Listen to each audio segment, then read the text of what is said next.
তো বিগত কালকে তোমাদের এই কোশ্চেনটা দেওয়া হয়েছিল মনোক্লিনিক সালফারের স্ট্রাকচার যা যা পারোনি দেখে নাও, ঠিক আছে।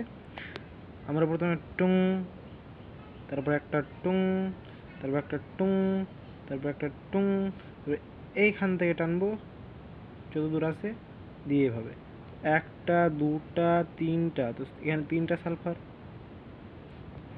একটা দুটা আর তিনটা, এখানে তিনটা সালফার, টোটালে কটা?